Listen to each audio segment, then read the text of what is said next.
What is up, YouTube? My name is Enzo and you're watching Enzo, and I bet you're wondering why you aren't seeing my face today. Well, the answer is simple. You don't need to see it. Because today's focus will not be my face, nor my voice, nor my guitars, nor any other musical related project, but rather my wrists. More specifically, we will be talking about watches. Now, this video might not be that long, but I could be lying in the very beginning because I don't know. I haven't scripted this. I just know what I'm going to be saying, kind of. Because today I will be doing a show and tell of my watch collection as of 2023. Because what better way to close off the year than by talking about experiences throughout the year and prior. So, the story of my watch collection begins with a watch that currently isn't even mine anymore. I borrowed it from my dad. He intended for me to keep it for a long time, but then I returned it to him later on. And that watch is the Casio G-Shock GA-100-1A4. Now, you know, what a mouthful. And unfortunately, the battery of this thing died tragically before the beginning of this recording. But, you know, I'm still here to show and talk about it. So, the story with this watch is that you know, it looks like your normal standard G-Shock, right? Except for the fact that it has these black metal bull bars and this Zulu style nylon strap that were added to it later on. Now, the story behind this is that when I was a kid, I was given many Casio watches throughout my childhood, right? A lot of them were analog, meaning they have hands. A couple were digital, meaning, you know, they have digital displays instead of having hands. And I think I was grade 5 or it was 2015 when I was given my first G-Shock from my tito, English uncle, right? And it was something like this, but instead of it being black and red, it was black and blue. Exact same model, except for the fact that obviously it didn't have a bull bar like this black thing, and it didn't have a Zulu strap, which is this nylon strap here. Unfortunately, in 2018, my family's residence was broken into, and all of the watches that belonged to me and my younger brother were stolen. So that was a bunch of Casios and one pretty valuable Seiko automatic watch. And that watch, I didn't really think much of it at the time because I wasn't a kid who was into, you know, jewelry. So I didn't even wear it, but it still kind of sucked to have my first silver watch get stolen, right? So, what happens later on is that our house gets broken into.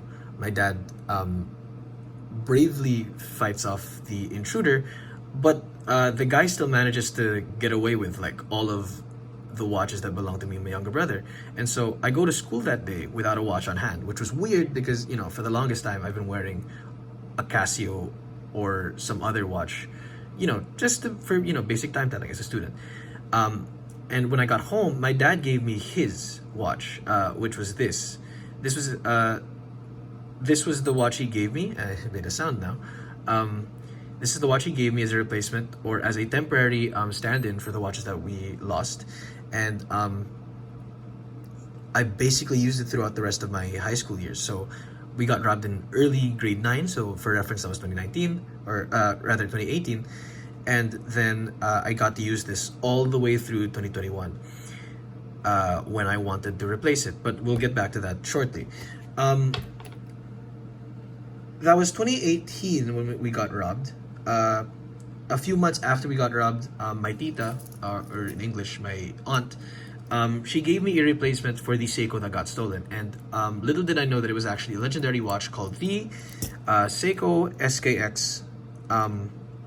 More specifically, the Seiko SKX 009 K2. It's called the SKX. In this case, it's also known as the Pepsi because of its bezel. So if you can see here, it's got red and blue, which is, you know, as we know, Pepsi. It's got an automatic movement, meaning it's basically powered by the movement of your hand. And all you have to do is give it a shake, maybe, and you can get the movement inside running. And right now it's on the wrong time, because I haven't been wearing it lately, but this thing is a diver watch. It's legendary because it was very affordable. Sorry for the alarm noises in the background. It was popular because it was very affordable, and it was very stylish, and most people had this before it was discontinued in 2019. and I was lucky enough to be one of the last people to get one in the world, I think, because I got one in December of 2018. Right, so it's a bit of a large watch, and I have rather slim wrists, so it's kind of interesting to have this. But this essentially became my replacement for the fancy watch, quote unquote, that I lost in the house robbery, house invasion. So look at the way that shines in the light. It's just so pretty. It's got the right amount of elegance in the navy blue, and it's got just a pop of color in the red.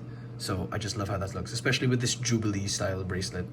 It just looks all the more fancy, and you wouldn't even expect it to be a dive watch. And if you close, if you cover the light source, you can see that it glows in the dark. That's great, you know. So anyway, back to the GA100. So I got to use this throughout my high school years, 2018 up until 2021. 2021, I was grade 11. I was in senior high. And we encountered a problem. The strap, after years of use, it finally broke. And it used to be rubber. And my dad gave me the brilliant idea of being like, hey, maybe we should replace it with a Zulu style strap. That's what this NATO thing is here. And it's interesting because this was used by militaries, if I'm not mistaken. And I don't know, I just love the idea of making this more utilitarian looking watch, right? And you know, so we did that, and we replaced the rubber strap that was already broken, by the way, with this. And I thought it was really cool, and so I did what my dad said, and I tried the idea on. However, it would only take a few months before I realized that this kind of thing wasn't really working for me anymore. And although the watch was still very effective, you know, it has a stopwatch alarm, a timer function, and a bunch of other features, but I just didn't find it appealing the same way I did anymore, because, you know, it was just a little bulky, and I thought my sensibilities are moving towards a more slim direction. And so the Christmas of 2021, I asked my parents if, hey, maybe it's time for me to ask for a watch of my own, of my choosing, right? And so after, I think, a couple weeks of extensive research and window shopping, I came to buy another G-Shock. And that G-Shock was this. This is the Casio G-Shock GA-2110ET-2ADR. Now, you know, you've probably seen this around. It looks just like another watch called the Casio GA-2100. That's because it's the same watch. The reason the product code is so long is because of its color. And, you know, it's nicknamed the CasiOak because if you look at this octagonal bezel shape, it's very similar to another popular watch in the watch community and maybe fashion culture at large, maybe, called the Audemars Piguet, I'm probably butchering that, Royal Oak. And so this watch is nicknamed the CasiOak because, you know, Casio, Royal Oak, put them together, yeah, you get it. So I fell in love with this watch the moment I saw it online because I really liked the blue of the watch, the navy blue, because I thought it was, you know, subtle enough to be like, hey, this is not quite black, but it's like, it's pretty nice looking. And I like the contrast of the light gray to the bezel, to the rest of the watch. And so, you know, from afar, you look at this in photos, of me wearing this in photos, and I just really like how it looks, and that's great, you know. Now, it's funny because I would later go on to replace this thing's rubber strap with a Zulu strap anyway, but I managed to find a nicer feeling fabric online than the cheaper one that me and my dad got early on. So this ended up becoming my daily watch for I think the greater part of 2021, and it looks like this on my wrist now. It's just wonderful, right? It's just so pretty. Love that. So after the CasiOak, I ended up getting into some other G-Shocks because when I was doing my research to get the CasiOak, I noticed that there were like two other options that I wanted that I couldn't get because I had to settle for just one. It would be kind of weird to just replace one watch with like three, right? So among them, were more G-Shocks, but there was this one really cheap option that I ended up getting later.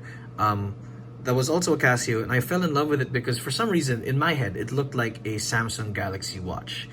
Now it's funny to want to buy a normal watch in place of a digital, but that's what I did. I just found that funny, and in my search, I guess I found an article from the watch collector blog, Hodinky, talking about this really cheap Casio that was just very popular, very reliable, and you could basically treat it like a G-Shock, and they called it the best summer watch of that year or something like that. Or that was just one article, so I'm not really quite sure. And anyway, this is the watch. It is a Casio AE-1500WH-8BV. Now, yeah, from afar, you would definitely think this is a G-Shock, but if you look closely, it doesn't have any of the G-Shock markings. It just says illuminator, which means that it lights up, you know, and a 10-year battery. This case, unlike a G-Shock, is actually just made of plastic. A G-Shock has a case made of rubber or some kind of silicone. But I like this because from afar, you'd think it was either a G-Shock or a Samsung Galaxy watch, because look at the negative display. It's just so cool. You'd think it was a touchscreen because of this, but no, it's just a digital screen with a blacked out thing, and then the numbers are the ones that are positive. It's a little more technical than that, but you know, it's pretty cool. I've worn this going swimming a few times.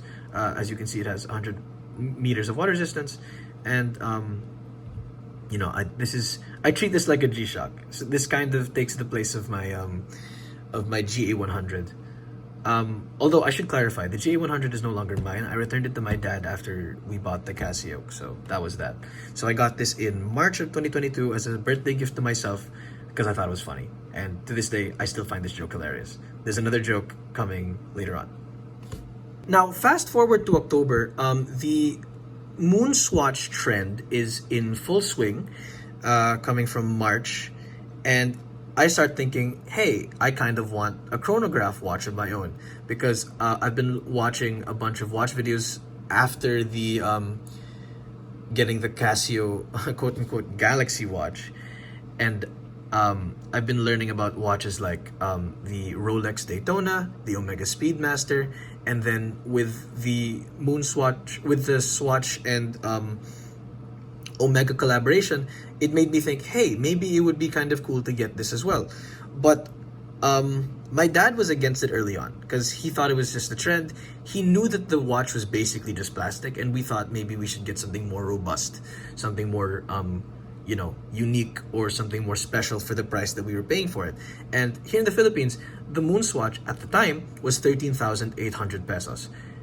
And you're thinking, for plastic watch, it's kind of a, you know, a deal breaker. So what I did instead was I went online and I searched for Seiko, because I knew that Seiko was a really good brand, and I thought that maybe they had something cheap, sorry, not cheap, something affordable in their product lineup that maybe could work out. And I managed to find something that was supposedly only sold in Japan, and it's called the SBTR 027.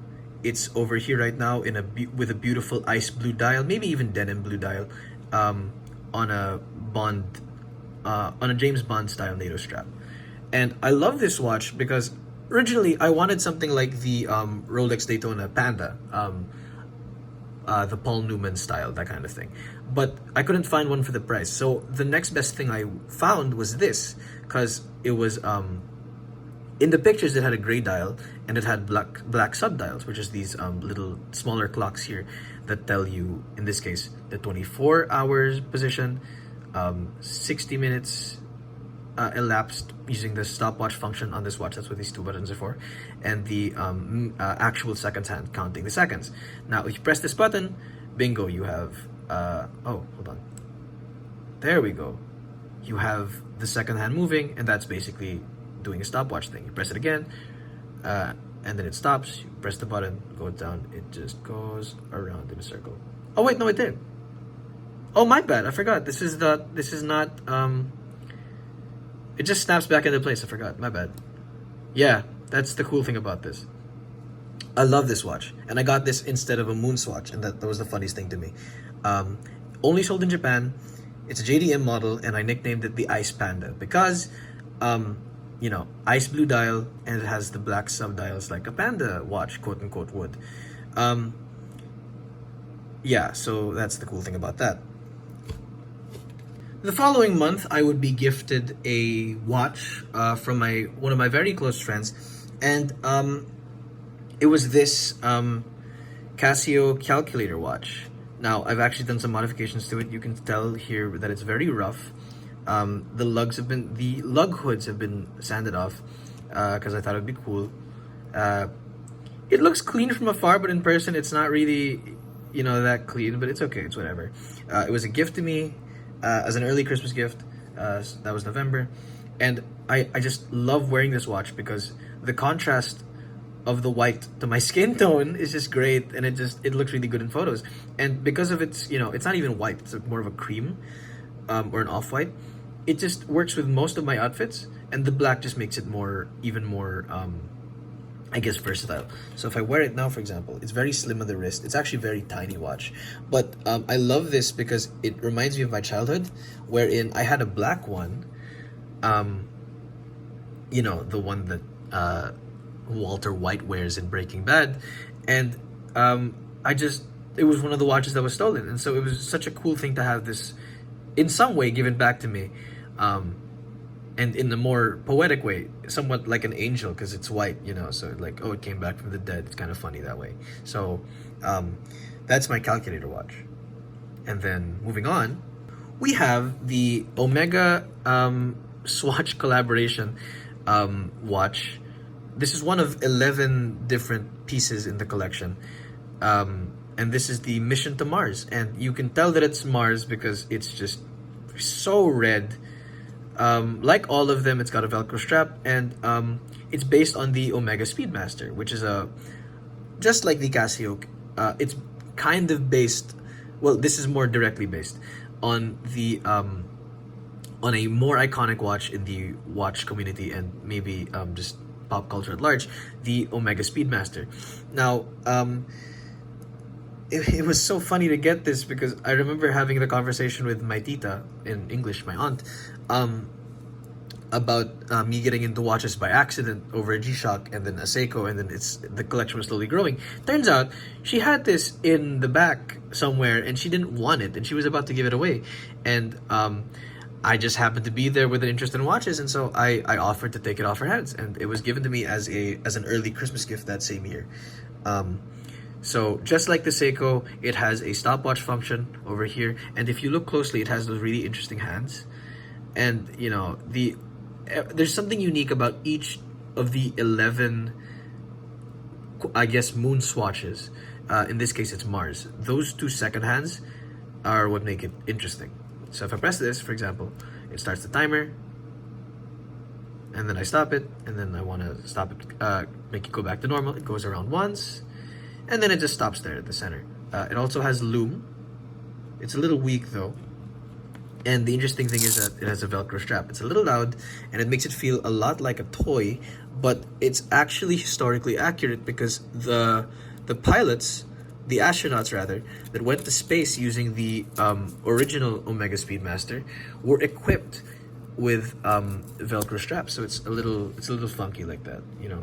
It's toy-like, but it's also historically accurate. So, you know, this thing is made of a material that Swatch calls bioceramic, but most collectors I've seen are just calling it plastic. But that doesn't really tear away from the appeal, because if you look at most Casio watches anyway, they're also made of resin, plastic, or something like that, some other composite. And they're still, you know, they still hold up really well. The problem is that this thing is, you know, arguably very not affordable. And so it's a little controversial to have. But that said, it's a very nice fashion statement, I guess. And I have a feeling that it'll be, you know, iconic for years to come. Maybe not as much as the original Speedmaster, but, you know, it definitely has that Swatch charm of being, you know, colorful, childish, or hell, even out there. It just stands out, especially this one with that bright red. So it's clear that I got a lot of Christmas gifts that 2022, and it doesn't stop with the MoonSwatch. I actually got another gift from my tito, in English uncle, I have so many gifts of watches, it's not even funny. And it's an old G-Shock he had. He got in 2011. It just stopped working, and he just never used it, right? And he gave it to me basically in shambles. And he was a smoker, so the thing reeked of nicotine. And he gave it to me, battery dead, case crumbling, old as hell. Thing was about to die. I brought it home to clean it. The case straight up just broke on me. I should stop talking and show you the watch. This is a Casio G-Shock DW6900 1VH, also nicknamed the Third Eye. Now, me and my tito, we bonded over music and some art stuff, and it was interesting because we both really liked John Mayer. And at the time, John Mayer was doing a collaboration with G-Shock also, wherein this was the model. And it was kind of perfect timing, and maybe even a coincidence that he gave me this, not John Mayer, my tito, that my tito gave me this after a conversation about John Mayer, and he didn't even know anything about watches, right? He just gave me a watch that he didn't want, and he thought, hey, Enzo, you might find a use for this. So I took the nicotine-scented G-Shock, cleaned it up as best as I could. I replaced the battery, and this thing was caseless, bezel-less rather, for a really long time. I had to contact Casio, a Casio service center in Japan. It took them 5 months to get this replacement part to me. But after I got it fixed, I've been using it ever since. I'm surprised how resilient the strap is. This case is brand new. It had all the features of my old G-Shock. So it has, main time, alarm, timer, stopwatch, and back to time. It doesn't have the world time like I thought it did, but it's nice to have. And I love wearing it because it makes me feel like I'm a rock star. I'm no John Mayer, obviously, but the fact that I have a watch that's the same model that John Mayer personally picked, to collaborate with G-Shock is just really cool to me. And so that's the G-Shock DW6900. Love that watch. Love this watch. Now, moving on to the next year, 2023, which is this year. It's May now. My family hears about this cool promo that Amazon is having in the Philippines, where if you reach a certain amount in your purchase, you get free shipping. And me, being the budding watch addict that I was, thought it would be a great idea to have an impulse buy at that exact moment, because I thought if I bought a watch with just the right value, it's free shipping. I don't know why in my head I registered that as like getting a free watch, but it did happen, and I got a watch, right? And that watch is this. This is the Timex Waterbury Classic Chronograph. Its product number is TW2V30800VQ. That's why people call it its actual name instead of its product name. It's another chronograph. It's really cool, and unlike my other ones, instead of having lume, it has something called Indiglow, which it's a very Timex specific feature where if you press the crown, it lights up. It's really cool. And I got this because I thought it resembled a Tag Heuer Carrera and maybe some other chronograph watches, and it was really sleek too. I thought it was cool. Again, chronograph has a stopwatch, just does this. If you're tired of using it, you just press it again, and then you press the bottom, it resets, right? Really cool. Very basic watch, and I have it equipped here on a blue NATO strap, which in my head, it just really elevates the look and makes it look way more regal or elegant than it actually is. So here I have it on the wrist. It's a little basic, but in the right environment, it looks really cool. And yeah, it's just a really classic looking watch. It's really subtle in its appearance, but it has two gimmicks that I think are really cool to show to people. So I'll take what I can. Now the cool thing is, shortly after getting the Timex, me and my family we took a trip to Japan, where I was hoping to get a watch that you could only get in Japan. Like my Ice Panda, quote unquote.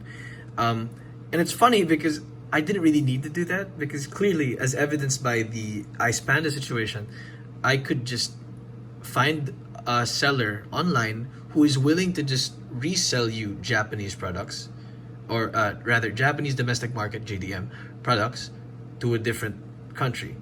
And so I could have easily just done that. But there was something special about being in Japan and being in the actual country where the watches are made. And, you know, I had to buy one. And there was this watch that I had on my mind for a long time, especially with the Ice Panda and the MoonSwatch, and it was an actual Panda. Now, what that means is it's a white face with black subdials. And what I ended up what I ended up choosing before even going to Japan, before even setting foot on Japanese soil, was this model. This is called the Seiko SBPY-165. It is a solar chronograph, meaning that these black subdials here actually take in power from the sun to power its own battery. And it's just a great watch. Now, you know, I could have easily just gone for like the Prospex model that was smaller and probably more expensive. But obviously, knowing my student budget, I went for the cheaper option that I thought looked cooler. So this looks like a looks like an Omega Speedmaster in terms of silhouette, but its look is definitely very classic. In fact, it's not even a white dial. It's like a silver brushed face, and it's just so pretty, right? Same feature, same chronograph thing. Bingo. See, does the same thing. Now, this actually comes with a bracelet, but I have it equipped on a Seiko leather strap that was gifted to me by my tito, who bought a limited edition Seiko watch, and he didn't want the leather strap, so he just straight up gave it to me. And I'm like, dude, that's crazy, right? But, you know, I'm not gonna say no to that. So this is my favorite watch to wear right now. Leather isn't exactly my thing because I'm a bit of a sweaty guy, but I'm surprised at how this doesn't really chafe me that much, and it just looks great. Charge it in the sun if ever it's dying, and boom, it's back to normal. Seiko SBPY-165, a JDM watch. They only sell this in Japan, or you know, they can sell it to you, but you know, it's meant for Japan. It's a nice watch. I love this watch, and you know, this also looks amazing in photos. It just makes me feel like kind of like the DW6900. It makes me feel like I'm a legend, you know, like Paul Newman was, I guess.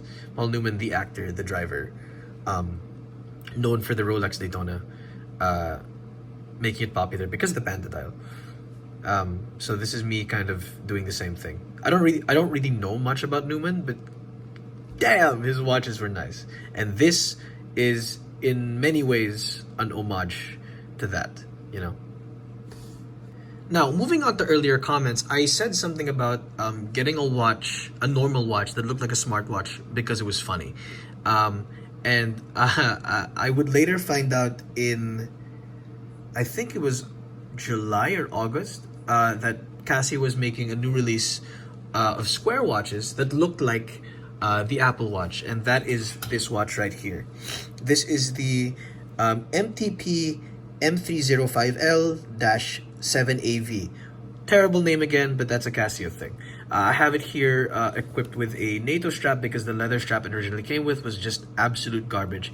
And I actually share this watch with my mom because my mom wants a Cartier Santos Dumont or something like that.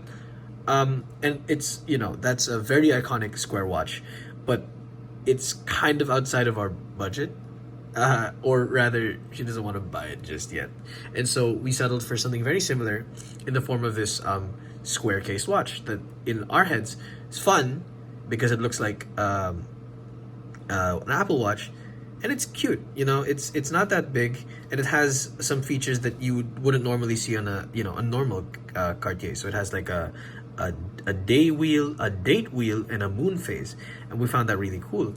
And I don't know, I just wear this to feel funny or to feel elegant. It really depends on my mood. And the NATO strap kind of takes away from that dressy vibe and just, you know, lets you, you know, make it fun. Again, just amazing watch. Sorry about the fingerprints, but you know, it's got that look. From afar, you definitely think it was an Apple Watch. White face with a black border and then a black strap. Obviously, this kind of steel bar kind of gives away, but you know, it's amazing to wear. And if anything, my mom actually wears it more than me, so that's a great thing we have together. I love the fact that I share this with her. So yeah. And now the final watch of my collection, and in some ways it kind of goes full circle. Before you is the Seiko SNZH-57 dash, not dash, sorry, let me repeat that. The SNZH-57K1, also known as the 55 Fathoms. It's called the 55 Fathoms because it looks like another watch called the Blancpain 50 Fathoms, which is a watch that Swatch actually did a collaboration with very recently, earlier this year. It's called 55 Fathoms because it's, you know, it looks like the 50 Fathoms, but it's a Seiko 5. So 55 Fathoms. Now, that's not what I thought originally. I thought it was because of the product code.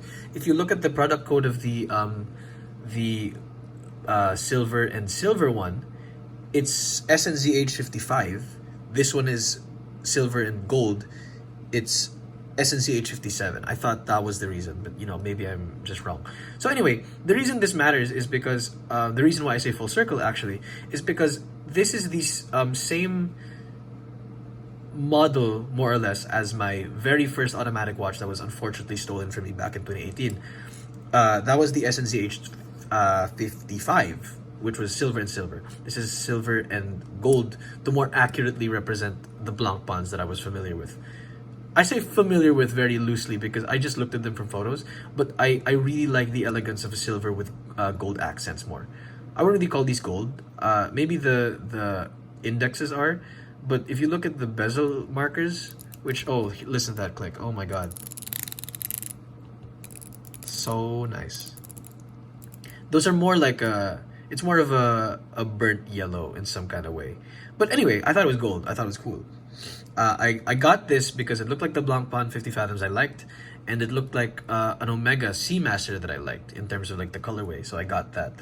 And I got this, aside from those reasons, from the aesthetic reasons, I got this because I thought it would be a great way of, I guess in some ways, reconnecting with the watches that I had as a kid, because obviously it was stolen from me. I'm never getting that back.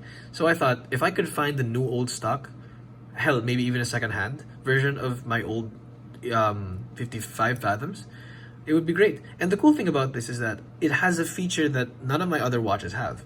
And if you look at the back, it's a clear case back. You can see the moving inside.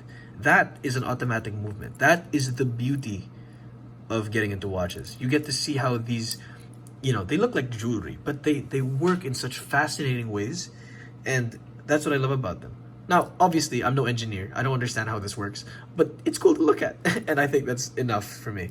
So, I'm gonna put that on. This is a pretty little thing. Well, not little, it's actually a very chunky thing. But, you know, that definitely looks like a demanding dive watch. Again, with the fingerprints, I'm sorry. But it's just so pretty, and it's just, look how regal the presence it demands. It's just so cool. So that, ladies and gentlemen, is the end of this video. I hope you enjoyed listening to me ramble about my watch collection. I'm going to try to make watch reviews for each and every single one of these watches in the future, so that in case you're interested in a particular piece, you get to know more about the watch itself rather than like my history with it. But I don't know. I thought that making this video would be a cool way to kind of introduce, you know, one of my more demanding hobbies, more expensive hobbies in the last few years. And this is kind of what's been taking my mind off of music. You know, I don't expect that everyone who's subscribed to this channel will care, and that's fine. But I don't know. I think watches has become like a really big part of my life now, and I don't think that's gonna slow anytime soon. So I'm glad to do that, and I look forward to collecting more watches. So that's all. I hope you enjoyed the video, and I hope to see you in the next one. Enzo out. Peace.